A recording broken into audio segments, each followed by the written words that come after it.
姐妹们，自己在家做月饼一定要来试试这个5仁馅的。我就用家里的普通面粉做的，吃过自己做的5仁月饼就不会出去买了，不会很甜，也不油腻，里面的坚果干净卫生，越嚼越香，纹路清晰，不管是色泽还是口感都非常不错。先来做月饼皮，配方是15个75克的饼皮，我今天做的是双份的量。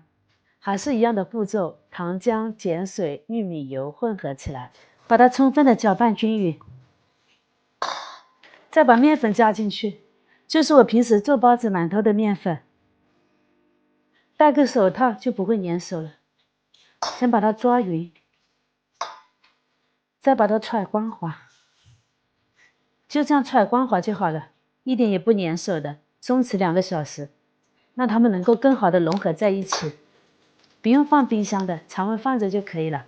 再来做5仁馅，馅料可以随意搭配，家里有什么放什么，自己喜欢吃什么放什么。我直接买了剥好的坚果仁，用起来比较方便，生的先烤一下。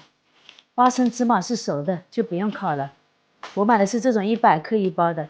核桃掰成小块，烤的时候受热均匀一些。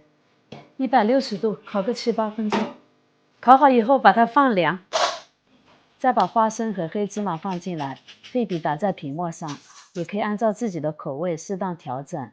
再放点果干、橘丁、蔓越莓干，还有一些他们吃剩的芒果干，芒果干剪成了丁，都加进来。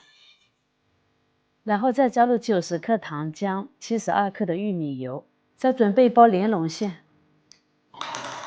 我用的是低糖的，配料就是莲子、麦芽糖、水和花生油。和自己熬的比例都是一样的，也可以用它来做蛋黄莲蓉馅的月饼。把它全部都拌在一起，我们的馅料就好了。这样搭配起来颜色也是很好看的。分成每个45克，团成圆球。再把松弛好的月饼皮分成每个30克，先搓圆，稍微按压一下，放上馅料，把它包起来就好了。